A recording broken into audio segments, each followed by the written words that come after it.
जी बेटा, good morning and welcome you all. बेटा, हमारा जो टॉपिक चल रहा था परमुटेशन एंड कम्बिनेशन, और इसकी बेटा हम 11 टाइप्स कर चुके हैं। आज की क्लास में बेटा हमने टाइप नंबर 12 स्टार्ट करनी है, which is related to some miscellaneous problems on combination. तो चलिए बेटा स्टार्ट करते हैं आज की क्लास को। तो सबसे पहला केस नंबर 1। सबसे पहले बेटा आज हम बात करने वाले हैं use of addition rule and combination simultaneously. Addition rule और कम्बिनेशन का जो फॉर्मूला है उसका एक साथ यूज़ कैसे करेंगे। तो उसको बेटा हम एक दो प्रॉब्लम्स की हेल्प से समझेंगे कि कैसे हमने एडिशन रूल और कम्बिनेशन रूल को एक साथ अप्लाई करना है। ठीक है, एडिशन रूल बेटा हमें पता है, फंडामेंटल प्रिंसिपल ऑफ काउंटिंग में हमने पढ़ा था, जहाँ पर एडिशन रूल बेटा कब अप्लाई करते हैं, जहाँ और आ जाए। हाँ जी बेटा, एडिशन रूल के वहाँ अप्लाई किया जाता है जहाँ और आ जाए। और कम्बिनेशन बेटा किस लिए यूज़ किया जाता है, जहाँ पर हमें कुछ सिलेक्शन करना हो। तो ऐसा सम बेटा लेते हैं जिसमें दोनों चीज़ें हों, जहाँ पर हमें कुछ सेलेक्ट भी करना हो और वेरियस पॉसिबल केसेस वो भी बेटा पॉसिबल हो। तो चलिए देखते हैं। हाँ जी बेटा, देखिए बहुत ही बढ़िया क्वेश्चन है बेटा। A man has 6 friends, in how many ways can he invite one or more of them for a cocktail party. हाँ जी बेटा, 6 फ्रेंड्स हैं किसी के। पहले इस क्वेश्चन को समझाने के लिए बेटा मैं इस सम का पहले एक छोटा रूप ले रहा हूँ। ठीक है, देखिए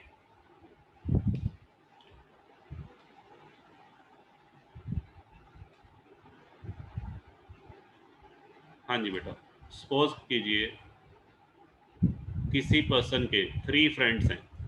लो बेटा, ये 3 फ्रेंड्स मैंने बना दिए।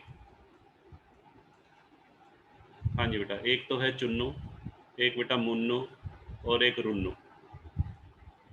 ठीक है, और सपोज कीजिए उस पर्सन ने घर पे बेटा कोई पार्टी रखी है और उस पार्टी में इनविटेशन भेजना है। तो आपको ये बताना है कि कितने तरीक़ों से वो अपने फ्रेंड्स को इनविटेशन या इनवाइट कर सकता है, और कंडीशन क्या लगाई हुई है, जब उसने इनविटेशन कितनों के पास भेजना हो, 1 और मोर के पास। हाँ जी बेटा, इनविटेशन 1 और मोर के पास उसको भेजना है। यानी कि अगर बेटा मेरे 3 फ्रेंड हैं सपोज करिए, तो मैं इनविटेशन या तो एक के पास भेजूँगा, अगर मुझे पार्टी रखनी है तो या तो मैं बेटा एक को इनवाइट करूँगा या 2 को इनवाइट करूँगा या बेटा 3 के 3 को इनवाइट करूँगा। ठीक है जी, क्योंकि यहाँ लिखा हुआ है कंडीशन 1 और मोर। पार्टी के लिए जो इनविटेशन है वो एक को भी भेजा जा सकता है और ज़्यादा को भी।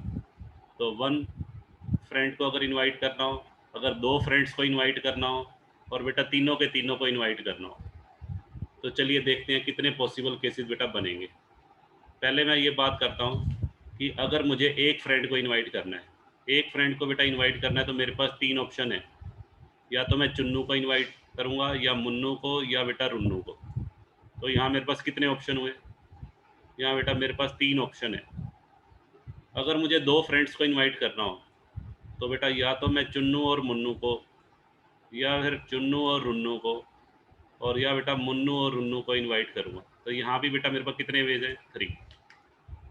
और अगर मुझे तीनों के तीनों इनवाइट करने हैं, तो उस केस में बेटा ये बनेगा चुन्नू मुन्नू और रुन्नू, एक ही बनेगा।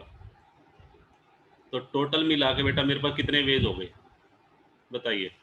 टोटल मिला के बेटा इनविटेशन के मेरे पास वेज हो गए 3 + 3 + 1। 7 तरीक़ों से मैं इनविटेशन भेज सकता हूँ, 7 तरीक़ों से मैं अपने फ्रेंड्स को इनवाइट कर सकता हूँ। ठीक है, तो इस क्वेश्चन को बेटा करने का एक और तरीका है, वो आप कैसे करेंगे। जैसे एक फ्रेंड को इनवाइट करना है, तो बेटा पहले आप क्या लिख लो, टोटल फ्रेंड्स आपके कितने हैं, 3। तो 3C1, और के लिए बेटा प्लस आ जाएगा।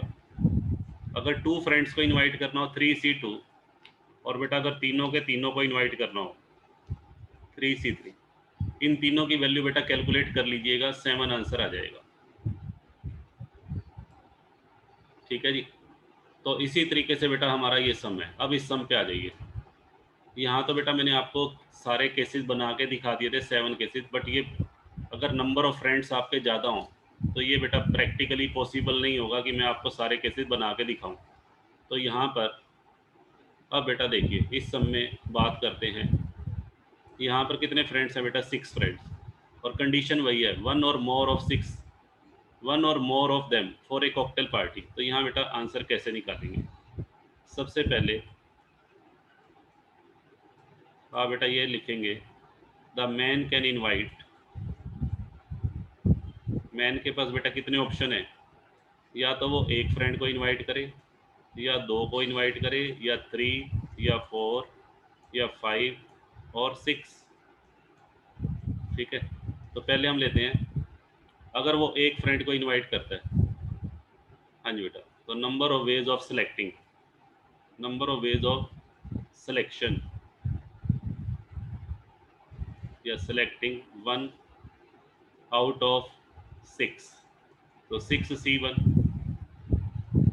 दूसरा बेटा क्या बनेगा? Number of ways of selecting 2, अगर वो 2 फ्रेंड्स को इनवाइट करना चाहता है, तो 6C2। अगर बेटा वो 3 फ्रेंड्स को इनवाइट करना चाहता है, यहाँ पे और है बेटा, या तो वो एक फ्रेंड को इनवाइट करेगा, या 2 या 3, तो 6C3। और he wants to invite 4 out of 6, 6C4। और he wants to invite 5 out of 6, 6C5। और लास्टली बेटा अगर वो 6 के 6 फ्रेंड्स को इनवाइट करना चाहता है, तो बेटा 6C6 बन जाएगी। ठीक है, तो यहाँ पे रूल कौन सा अप्लाई होगा? Bye fundamental principle of counting, और ब्रैकेट में लिख दीजिएगा एडिशन। एडिशन रूल बेटा लगेगा। एडिशन रूल कब लगता है? जब और हो। तो यहाँ पे बेटा और ही है, या तो वो एक फ्रेंड को इनवाइट करेगा, या 2 या 3 या 4 या 5 या 6। तो इनको बेटा ऐड कर लेते हैं, 6C1, 6C2, 6C3 और बेटा 6C4, और लास्ट में बेटा 6C5, और एक बेटा और हो जाएगा 6C6। तो इनका बेटा मुझे सम करना है। इनका सम करने के लिए भी बेटा मैं एक शॉर्ट फॉर्मूला बता देता हूँ आपको। जब भी आपको सम करना हो, देखिए, NC1 plus NC2 plus NC3 और अप टू NCN। तो इसका बेटा सीधा फॉर्मूला है 2⁻n -1। NC1 से लेकर बेटा NCN तक का सम करना हो तो ये, यानी कि अगर मुझे कोई कहे 5C1 प्लस 5C2 और लास्ट में बेटा 5C5, इसका मुझे सम करना है, तो मैं इसका सम सीधा लिखूंगा 2⁻5 -1, 32 -1, 31 बेटा आंसर आ जाएगा। तो ये इसकी शॉर्ट ट्रिक है। तो यहाँ पर आप ये ट्रिक अप्लाई करना चाहें तो कर सकते हैं, या फिर बेटा आप सभी की वैल्यूज़ निकाल लो। आपको 6C1 की वैल्यू भी निकालनी आती है, 6C2 की वैल्यू भी निकालनी आती है, बट वो थोड़ा सा टाइम कंज्यूमिंग होगा।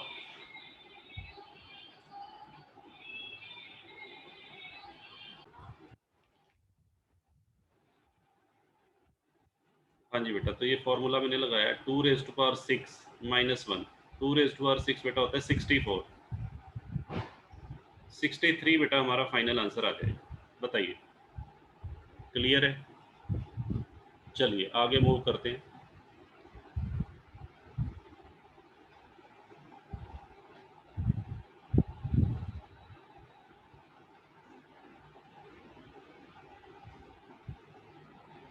हाँ जी बेटा, एक सम बेटा और लेते हैं। देखिए क्या कहता है यहाँ पर, in an examination a candidate is required to pass in 4 different subjects. In how many ways can he fail? हाँ जी बेटा, देखिए क्या कहता है। फिर से बेटा मैं इस क्वेश्चन का पहले एक शॉर्ट फॉर्म ले रहा हूँ। देखिए, सपोज कीजिए अगर मैं आपको ये कहूँ, एक स्टूडेंट है, हाँ जी बेटा, उसको 3 सब्जेक्ट का एग्ज़ाम देना है। 3 सब्जेक्ट कौन कौन से? Maths, accounts, and economics. ठीक है जी। और कंडीशन ये है कि एग्ज़ाम को क्वालिफाई करने के लिए उसको तीनों के तीनों सब्जेक्ट में पास होना ज़रूरी है, मैथ्स, अकाउंट्स और इकोनॉमिक्स।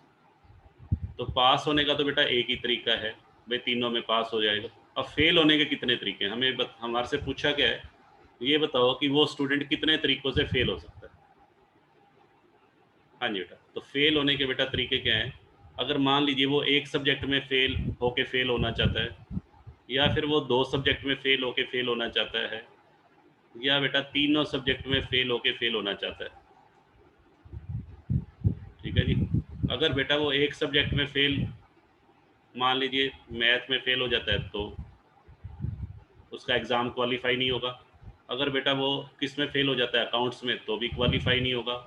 इकोनॉमिक्स में फेल हो गया तो भी क्वालिफाई नहीं होगा। अगर वो 2 सब्जेक्ट में फेल हो जाता है, मैथ्स और अकाउंट्स में, तो भी क्वालिफाई नहीं हुआ एग्ज़ाम। मैथ्स और इकोनॉमिक्स में फेल हो गया तो भी क्वालिफाई नहीं हुआ। अकाउंट्स और इकोनॉमिक्स में फेल हो गया तो भी क्वालिफाई नहीं हुआ। अगर वो तीनों सब्जेक्ट में फेल हो गया, मैथ, अकाउंट्स, इकोनॉमिक्स, तो भी उसका बेटा एग्ज़ाम क्वालिफाई नहीं होगा। तो यहाँ पे टोटल तरीके कितने हैं बेटा? अगर वो एक सब्जेक्ट में फेल हो जाता है, यानी 3 तरीके तो बेटा ये हैं, 3 ही हो गए, और एक मेथड बेटा ये हो गया। तो फेल होने के कितने तरीके? 7। और पास होने का बेटा सिर्फ एक ही तरीका है। अगर मान लीजिए पास होने का पूछा है, तो पास होने के लिए सिर्फ एक ही मेथड है, 1। तीनों सब्जेक्ट में पास होना पड़ेगा। और फेल होने के उसके पास कितने तरीके हैं? फेल होने के बेटा तरीके हैं 7 तरीकों से वो फेल हो सकता है। तो यही क्वेश्चन बेटा यहाँ पर है। यहाँ कितने सब्जेक्ट हैं? 4। और कंडीशन क्या लगाई हुई है? सभी सब्जेक्ट्स में पास होना कंपलसरी है, तभी वो एग्ज़ाम क्वालिफाई माना जाएगा। तो इस सम को बेटा करते हैं हम इसको कम्बिनेशन की हेल्प से। तो पूछा क्या, in how many ways can he fail. तो सबसे पहले आप लिखोगे he can choose to fail by failing in either 1 subject और 2 सब्जेक्ट और 3 सब्जेक्ट और ऑल द 4 सब्जेक्ट। तो पहले लेते हैं, अगर वो एक सब्जेक्ट में फेल होना चाहता है, एक सब्जेक्ट आउट ऑफ 4, तो बेटा कितने वेज होंगे? 4C1। और के लिए बेटा प्लस आ जाएगा। यदि वो 2 सब्जेक्ट्स में फेल होना चाहता है, 4C2। 3 सब्जेक्ट में फेल होना चाहता है, 4C3। और चारों के चारों सब्जेक्ट में फेल होना चाहता है, 4C। तो यहाँ बेटा वो शॉर्टकट फॉर्मूला मैं लगा रहा हूँ, 2⁴ - 1। फॉर्मूला क्या था हमारा? फॉर्मूला बेटा ये था, अभी अभी मैंने बताया, NC1 NC2 और अप टू NCN किसके इक्वल होता है? 2⁻n - 1। NC1 से लेकर NCN। तो यहाँ भी बेटा वही है, 4C1 से यहाँ n कितना हो गया? एक तरह से बेटा ये कह लो n की वैल्यू 4 हो गई। तो फॉर्मूला लगा दिया हमने 2⁻n, n की वैल्यू बेटा 4। तो 2⁴ कितना होगा? 16। 16 - 1, 15 तरीके हैं बेटा फेल होने के उसके पास। और पास होने का केवल एक ही तरीका है, चारों के चारों सब्जेक्ट्स में पास होना पड़ेगा।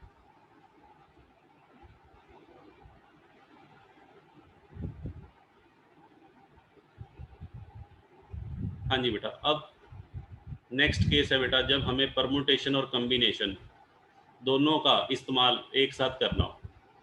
परमुटेशन बेटा हम सीख चुके हैं, कम्बिनेशन भी सीख चुके हैं। तो अब ये सीखेंगे कि अगर एक ही क्वेश्चन के अंदर परमुटेशन और कम्बिनेशन दोनों का कंसेप्ट अप्लाई करना हो, तो कैसे अप्लाई होगा और किस टाइप का वो सम होगा। देखिए, हाँ जी बेटा, पढ़िए बेटा इस सम को क्या कहता है। इन हाउ मैनी वेज, हाँ जी बेटा, how many words can be form out of 7 consonant and 4 vowels consisting of 3 consonant and 2 vowel. देखिए क्या कहता है। चलिए इस क्वेश्चन को समझाने से पहले भी बेटा मैं एक इसका शॉर्ट फॉर्म लेता हूँ। मान लीजिए मेरे को ये कह दिया जाए, हाँ जी बेटा, ABC 3 स्टूडेंट हैं। ABC बेटा 3 स्टूडेंट हैं, और मुझे इन 3 स्टूडेंट में से 2 का सिलेक्शन करना है। और सिलेक्शन करने के बाद बेटा उनको अरेंज भी करना है। सिलेक्शन करने के बाद उन दोनों को एक रो के अंदर मुझे अरेंज करना है। तो कितने तरीक़ों से कर सकते हैं? देखिए बेटा कैसे करेंगे। पहले तो मुझे ABC 3 में से बेटा 2 का सिलेक्शन करना है। सिलेक्शन में या तो AB का कर सकता हूँ, या मैं बी और सी का कर सकता हूँ या सी और ए का। ये तो सिलेक्शन हो गया। सिलेक्शन करने के बाद अब मुझे इनको एक बेंच पे बिठाना है या एक रो के अंदर अरेंज करना है। तो अरेंज करने के बेटा कितने मेथड होंगे? अगर मुझे ए और बी को अरेंज करना हो तो कितने मेथड होंगे? 2 मेथड्स होंगे, ए बी और बी ए। ये तो बेटा पहले मैंने क्या कर दिया, सिलेक्शन। और सेलेक्ट करने के बाद अब अरेंजमेंट भी बनाने। अगर मैं बी और सी को सेलेक्ट करता हूँ और फिर उनके अरेंजमेंट बनाता हूँ तो बी सी और सी बी, और सी और ए को सेलेक्ट करता हूँ और फिर उनके अरेंजमेंट बनाता हूँ तो ए सी और सी ए। हाँ जी बेटा। तो यहाँ पे देखिए, यहाँ पर अगर मैं बात करूँ टोटल नंबर ऑफ वेज कितने हुए। हाँ जी बेटा। तो आप इसको ऐसे करेंगे, देखिए पहले तो हमने तीन में से कितने का सिलेक्शन करना था? 2 का। तो पहले तो बेटा कम्बिनेशन लगा दो 3C2 और मल्टीप्लाइड बाय, फिर बेटा जो 2 हमने सेलेक्ट किए हैं उन 2 को अरेंज करना है। 2 को अरेंज करना है तो 2P2, 2 ही पर्सन है और दोनों को अरेंज करना है। तो ये बेटा देख लेते हैं कितना बनेगा 3C2। ये तो बेटा सिलेक्शन का है, ये सिलेक्शन के लिए है, और ये बेटा अरेंजमेंट, ये उनको अरेंज करने के लिए परमुटेशन लगाया मैंने। तो 3 फैक्टोरियल 2 फैक्टोरियल 1 फैक्टोरियल, और यहाँ बेटा परमुटेशन का फॉर्मूला लगा दो 2 factorial upon n minus r 0 factorial. तो इसको बेटा अगर मैं सोल्व करता हूँ तो 6 बनेगा, 6 आंसर आएगा। तो यहाँ पे बेटा हमारा आंसर 6 ही है। देखो टोटल मिला के हमारे कितने केसेस बने थे? 6 केसेस। तो इसी तरीके से बेटा ये सम है। देखिए इस सम में क्या कहता है, इस सम में बेटा आपको दिए हुए हैं कितने कॉन्सोनेंट्स? 7 तो बेटा कॉन्सोनेंट है, टोटल नंबर ऑफ कॉन्सोनेंट है 7, और वोवल्स कितने हैं? 4। तो टोटल मिला के हमारे 11 लेटर्स हैं या 11 अल्फ़ाबेट्स कह लीजिए। और हमें सेलेक्ट कितने करने हैं? हमें बेटा पहले 3 कंसोनेंट सेलेक्ट करने हैं और 2 वोवल्स, और फिर उनके वर्ड्स भी बनाने हैं। सिलेक्शन करने के बाद वर्ड्स का मतलब अरेंजमेंट। वर्ड्स बेटा चाहे वो मीनिंगफुल हो चाहे मीनिंगलेस, वर्ड्स का मतलब यहाँ पर ये नहीं है कोई यूजफुल वर्ड बनेगा, चाहे बेटा वो मीनिंगफुल हो या मीनिंगलेस हो, उससे हमें कोई मतलब नहीं है, हमें वर्ड्स बनाने हैं। तो पहले तो बेटा वर्ड्स को तो छोड़िए, पहले हम बात करते हैं कि अगर सिलेक्शन करना हो तो कितने तरीक़ों से कर सकते हैं। लो बेटा पहले number of ways of selecting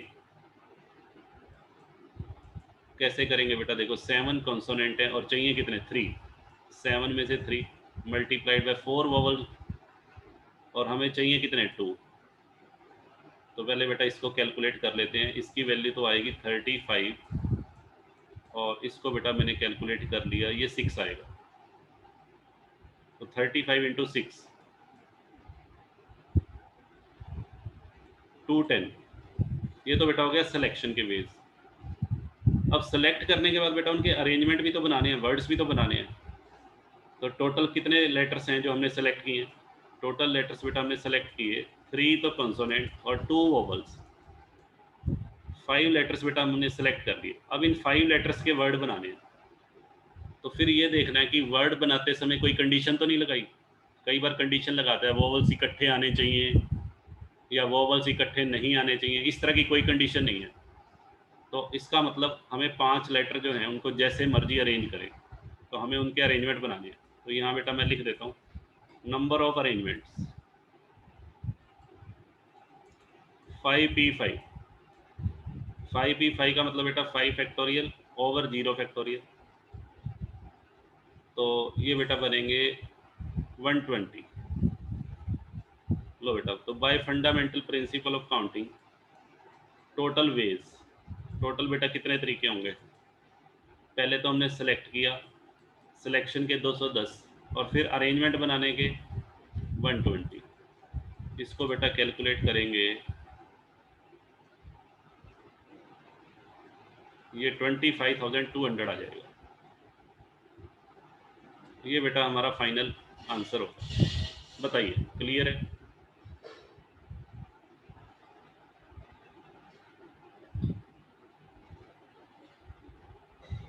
चलिए बेटा हम आगे बात करते हैं।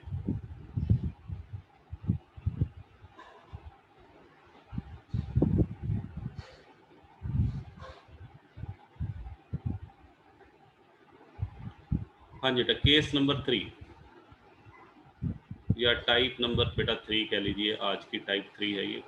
देखिए अब बात करें बेटा फॉर्मेशन ऑफ स्ट्रेट लाइंस। अगर बेटा हमें स्ट्रेट लाइंस की फॉर्मेशन करनी हो with n non collinear points and with total n points out of which p are collinear. देखिए कोलिनियर पॉइंट्स बेटा कौन से होते हैं, सुनिए।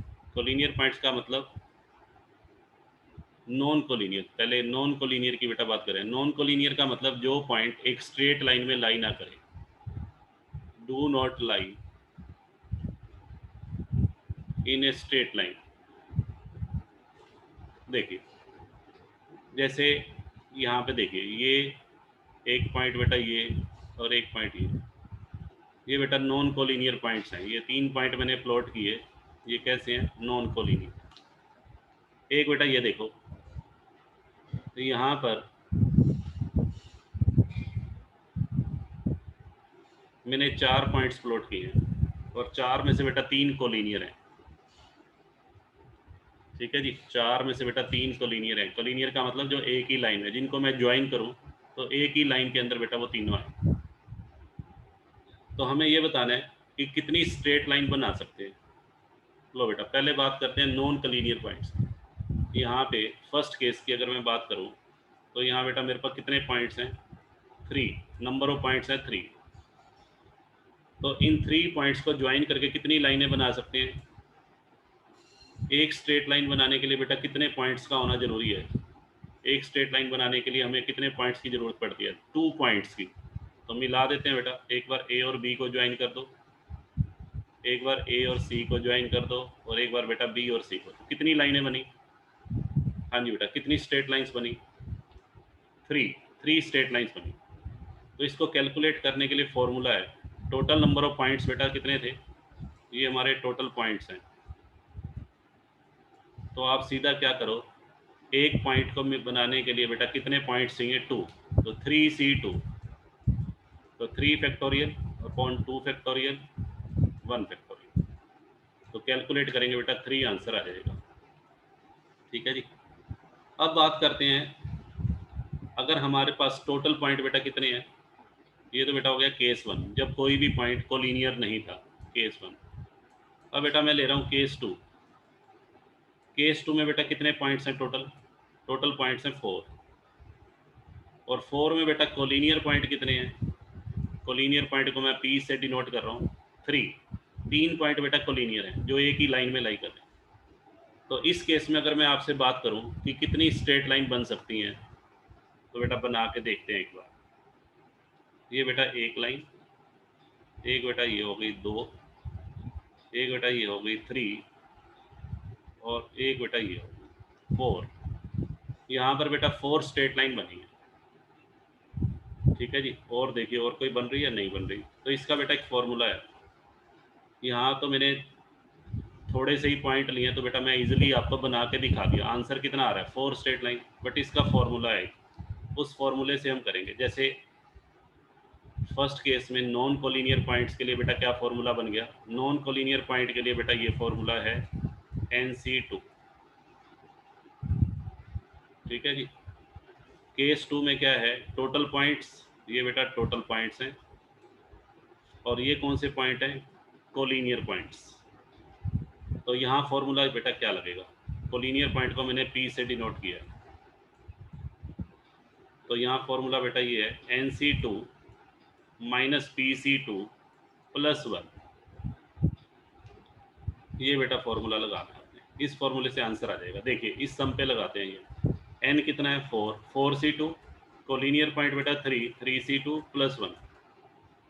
हालांकि बेटा इन फॉर्मूलाज के डेरिवेशन भी हैं, बट मैं आपको डेरिवेशन नहीं करवा रहा क्योंकि वो आपके सिलेबस का पार्ट नहीं है, और वो आपके माइंड में बेटा ज़्यादा कन्फ्यूज़न क्रिएट कर देगा। 4c2, पहले 4c2 की वैल्यू निकालिए, ये बेटा 6, 3c2 की वैल्यू बेटा 3 आएगी, और प्लस 1, इसको बेटा सोल्व कर लीजिए, 4 आंसर आ जाएगा। तो ये बेटा दोनों फॉर्मूले आपको लर्न करते हैं कि ये केस 1 में लगेगा जब सारे के सारे पॉइंट क्या हो, नॉन कोलिनियर, और ये केस 2 में लगेगा जब टोटल पॉइंट्स में से p पॉइंट्स कोलिनियर। ये बेटा केस देखिए,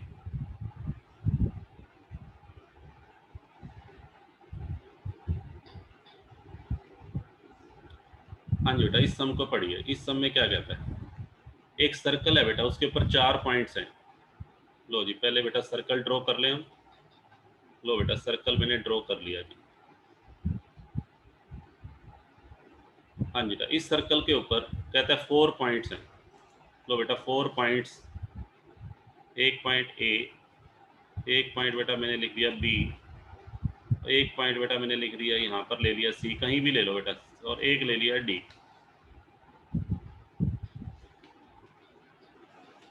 लो बेटा, ये 4 पॉइंट मैंने ले लिए सर्कल पे। कहते हैं इन 4 पॉइंट्स को मिला के कितने कोड बन सकते हैं। कोड क्या होता है बेटा, पहले कोड के बारे में बात करते हैं। कोड होता है स्ट्रेट लाइन। कोड एक स्ट्रेट लाइन है joining any 2 points on a circle.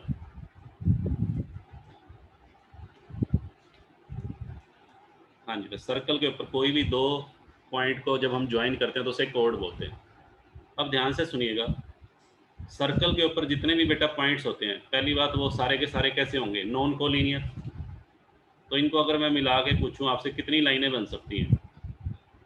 हाँ जी बेटा, बनाते हैं एक बार, देखिए।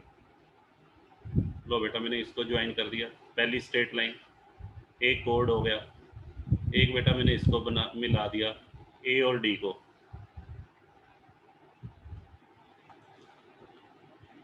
लो बेटा, ए और डी को मिला दिया। एक बार बेटा ए और बी को मिला दिया। एक बार बेटा डी और सी को मिला दिया। लो बेटा, फिर सी और बी को मिला दिया जी। हाँ जी बेटा, फिर मिला दिया ए और सी को। लो बेटा, तो देख लो कितने कोड बन गए। तो आई थिंक बेटा ये 6 बन रहे हैं। तो इसको कैलकुलेट करने का बेटा सीधा ही फॉर्मूला है, आपको इतना कुछ करने की जरूरत नहीं है बना के दिखाने के। आप सीधा 4C2, तो इसको सोल्व करेंगे 4 × 3 बेटा ये 6 आंसर आ जाएगा। ठीक है, टोटल कोड्स हमारे कितने बने थे, 6। तो फॉर्मूला लगाओ। ये तो बेटा छोटा सा सम था। मान लीजिए इसी सर्कल के ऊपर कह देता 20 पॉइंट्स हैं, 20 पॉइंट्स को मिला के कितने कोड बनेंगे, तो 20C2। एक कोड को बनाने के लिए बेटा 2 पॉइंट्स की जरूरत है, 190 कोड बनेंगे बेटा। अगर 20 पॉइंट्स होते तो 4 पॉइंट्स के तो मैंने आपको बना के भी दिखा दिए, बट 20 पॉइंट्स के बेटा 190 कोड बनाना प्रैक्टिकली पॉसिबल नहीं है। ठीक है जी, बहुत ज़्यादा टाइम लगेगा उसमें, तो आप ये फॉर्मूला यूज़ करेंगे।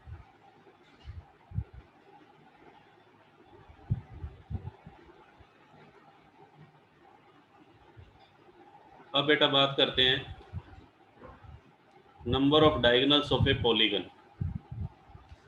हाँ जी बेटा, पॉलीगन बेटा जो है, अगर एक पॉलीगन के अंदर अगर हमें डायगोनल्स बताने हो तो उसके लिए भी बेटा एक फॉर्मूला है NC2 - n। जैसे फॉर एग्जांपल अगर मुझे बताना हो कि एक हेक्सागन में जिसमें कितनी साइड्स होती हैं, 6 साइड। देखिए, एक हेक्सागन में मुझे डायगोनल्स बताने हैं। पहले बेटा हम हेक्सागन की बात करते हैं, 2 सम है ये अलग अलग। पहले हम फर्स्ट सम की बात करेंगे। देखो बेटा,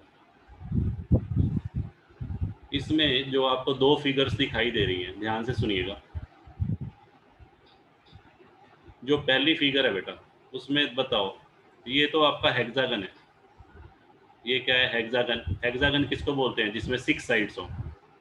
ठीक है बेटा, इसके अंदर 6 साइड्स हैं, तो इसके अंदर कितने डायगोनल बन रहे हैं, ये बेटा बनाए हुए हैं, देखो डिफरेंट डिफरेंट कलर से बनाए हुए हैं। टोटल मिला के कितने डायगोनल हैं, 9। ये बेटा कैसा है, ये ऑक्टागन है, इसको ऑक्टागन बोलेंगे। ऑक्टागन में कितने डायगोनल्स हैं, 20। अब देखो कितना टिपिकल काम है इनको बनाना, मिलाते रहो। तो ये बेटा डायगोनल्स 20 बन रहे हैं, यहाँ 9। तो मैं इंटरेस्टेड हो इस आंसर में भाई कितने बनेंगे, तो उसके लिए फॉर्मूला है NC2 - n, इससे डायरेक्ट आंसर आ जाएगा। देखो मैं दोनों का निकाल के दिखाता हूँ आपको, हेक्सागन का भी और ऑक्टागन का भी। तो पहले बेटा हेक्सागन की बात करें। हाँ जी सर करो। तो यहाँ पे हेक्सागन में कितनी साइड्स हैं? 6। तो लो बेटा लगा दिया फॉर्मूला 6C2 - 6। 6C2 को बेटा कम्बिनेशन के फॉर्मूले से सोल्व करोगे तो 15 आएगा और -6 9 डायगोनल्स बेटा ये आंसर आ गया। और अगर ऑक्टागन हो, ऑक्टागन में बेटा कितनी साइड्स हैं आपकी? ऑक्टागन में 8 साइड्स होती है। हाँ जी, तो 8 साइड में कितने डायगोनल्स बनेंगे? 20। तो इसको भी बेटा निकाल लेते हैं। कैसे निकालेंगे? फॉर्मूला है NC2 - n। n की वैल्यू है, n का मतलब बेटा यहाँ पर क्या है? n का मतलब नंबर ऑफ साइड्स। तो 8C2 - 8, इसको बेटा सोल्व करते हैं। 8C2 को शॉर्ट मेथड से हम निकालते हैं तो ये बेटा 28 आएगा। 28 में से बेटा 8 माइनस कर दो तो कितने डायगोनल? 20। और यही बेटा हमारा आंसर है। बताइए क्लियर है? इस तरीके से बेटा आपको डायगोनल्स के लिए फॉर्मूला अप्लाई करना है। अब बेटा इसका एक सम लेते हैं रिवर्स। रिवर्स का मतलब जिसमें नंबर ऑफ साइड्स आपको कैलकुलेट करनी है और डायगोनल्स गिवन है। हाँ जी बेटा देखिए, अब यहाँ पर एक सम है जिसमें 44 डायगोनल्स गिवन है। लो बेटा मैं लिख रहा हूँ, नंबर ऑफ डायगोनल्स 44 और मुझे कैलकुलेट क्या करना है? नंबर ऑफ साइड्स कैलकुलेट करनी है। तो पहले बेटा नंबर ऑफ डायगोनल्स का फॉर्मूला बताइए क्या होगा? NC2 - n। हाँ जी बेटा ये हमारा फॉर्मूला है, NC2 - n = 44। n की वैल्यू, हाँ जी बेटा ध्यान से देखिए, n की वैल्यू मुझे फाइंड आउट करनी है। तो पहले आप क्या करें, NC2 का बेटा फॉर्मूला लगा दीजिए, n factorial 2 factorial n - 2 factorial और -n = 44। अब n फैक्टोरियल को बेटा सोल्व कर लो। n -1 एक बेटा कम करो, n - 2 फैक्टोरियल और नीचे बेटा 2 फैक्टोरियल को आप लिखेंगे 2। लो बेटा ये कैंसिल हो जाएगा, n - 2 से n - 2। तो बेटा क्या बचेगा? लो जी यहाँ लिख देते हैं। एक तो बेटा n, एक n - 1 अपॉन 2 माइनस n = 44। अब बेटा ऊपर से देखो, ऊपर से n कॉमन आ रहा है। ऊपर से यदि मैं n कॉमन ले लूँ तो अंदर बेटा ये बचेगा। तो इसको सोल्व कर लेते हैं। तो ये n, इसका बेटा एलसीएम लेंगे तो n - 3/2 आ जाएगा। n × n - 3/2 = 44। 2 को भी बेटा क्रॉस मल्टीप्लाई कर देते हैं तो n × n - 3 कितना हो जाएगा? 88। अब बेटा ध्यान से देखो, लेफ्ट साइड के अंदर 2 फैक्टर हैं और दोनों फैक्टर में कितने का गैप है? हाँ जी बेटा इन दोनों फैक्टर में कितने का डिफरेंस है? n और n - 3 में। बताओ बेटा 3 का डिफरेंस है। साथ साथ बेटा चैट बॉक्स में लिखा भी करो, ठीक है। और 88 के भी बेटा राइट साइड के भी ऐसे फैक्टर सोचो जिन दो फैक्टर्स का मल्टीप्लीकेशन तो 88 और डिफरेंस 3 का हो। तो यहाँ बेटा आपको क्या करना है, 88 के दो फैक्टर बनेंगे 11 × 8। इन दोनों में भी बेटा 3 का डिफरेंस है, इन दोनों में भी 3 का है। अब इक्वल रख दो। और लेफ्ट साइड के फैक्टर अगर असेंडिंग ऑर्डर में, डिसेंडिंग ऑर्डर में है तो राइट साइड के भी डिसेंडिंग में। जिस ऑर्डर में लिखे हुए हैं उसी ऑर्डर में लिख दो। n की वैल्यू बेटा 11 आ जाएगी। या n - 3 को 8 के इक्वल रखो, n - 3 को 8 के इक्वल रखोगे तो भी बेटा n की वैल्यू 11 आ जाएगी। तो हमारा आंसर है 11। यानी कि जिस पॉलीगन के अंदर 44 डायगोनल होंगे वो पॉलीगन कितनी साइड्स वाला होगा? 11 साइड्स वाला।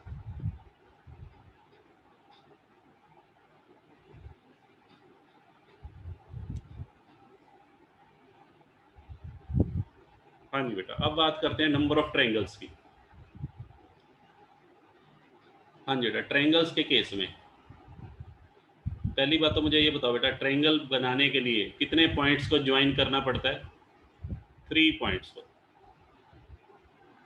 तो यहाँ पे बेटा दो फॉर्मूलाज हैं।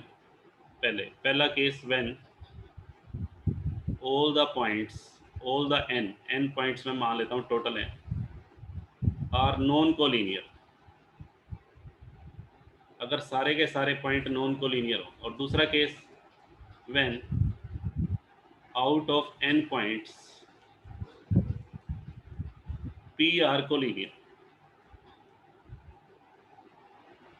तो पहले बेटा फर्स्ट केस लेते हैं, जब सारे के सारे पॉइंट नॉन कोलिनियर हो। फिर बेटा सेकंड केस की बात करेंगे, अगर सारे के सारे पॉइंट बेटा नॉन कोलिनियर हैं और एक ट्रायंगल बनाने के लिए हमें 3 पॉइंट्स की जरूरत पड़ती है, तो फॉर्मूला लगा दीजिए NC3। अब यहाँ पे n पॉइंट्स हैं जिसमें से p पॉइंट एक लाइन में लाई कर रहे हैं। अब एक बात बताओ, अगर 3 पॉइंट एक लाइन में लाई करते हो तो क्या इससे ट्रायंगल बन सकता है? नो। ट्रायंगल कब बनता है? जब तीनों पॉइंट नॉन कोलिनियर हो। 3 पॉइंट जो कोलिनियर होंगे उनको तो मिला के बेटा एक लाइन बनेगी। तो यहाँ पर फॉर्मूला बेटा ये रहेगा NC3 माइनस PC3। ठीक है, NC3 माइनस PC3।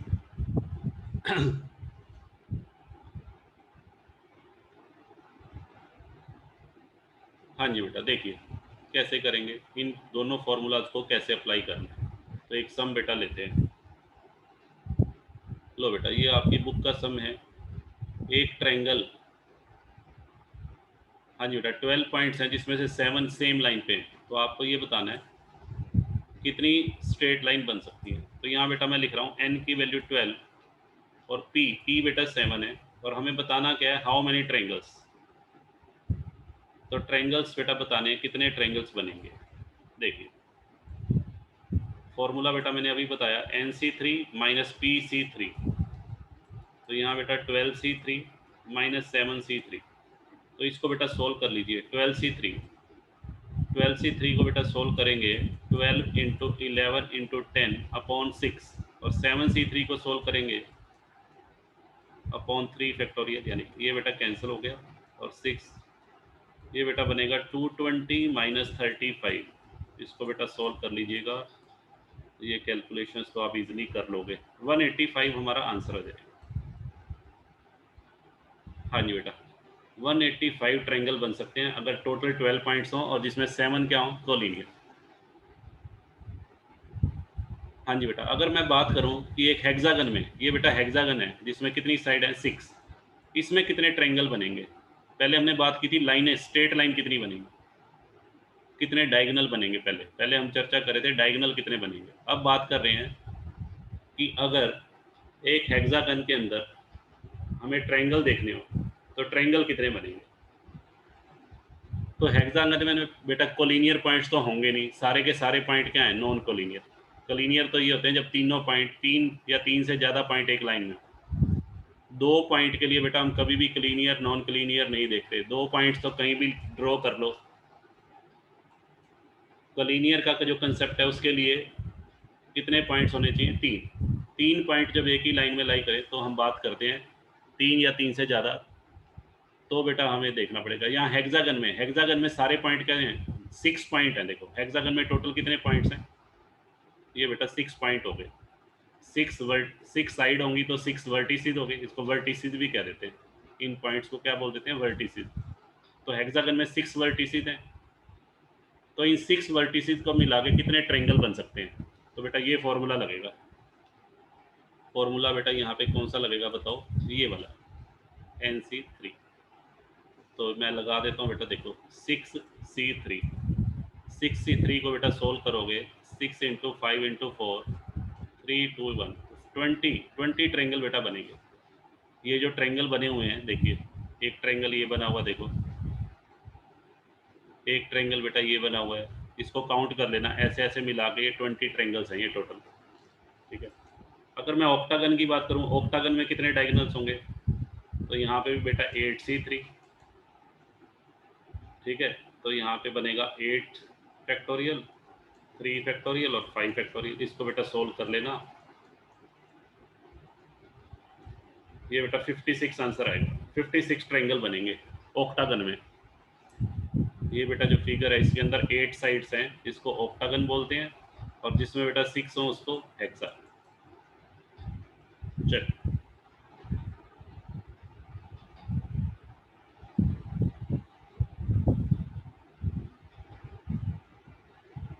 हाँ जी बेटा, क्लियर है, बताइए। तो ये था बेटा हमारा आज का लेक्चर। होप सो आपको बेटा सारी बातें समझ में आ गई होंगी। तो आज के लिए बेटा बस इतना ही सफिशिएंट है। होमवर्क बेटा आपको व्हाट्सएप ग्रुप पे सेंड कर दिया जाएगा। ठीक है बेटा, चलिए आज की क्लास को ओवर करते हैं। Thank you so much and have a nice day.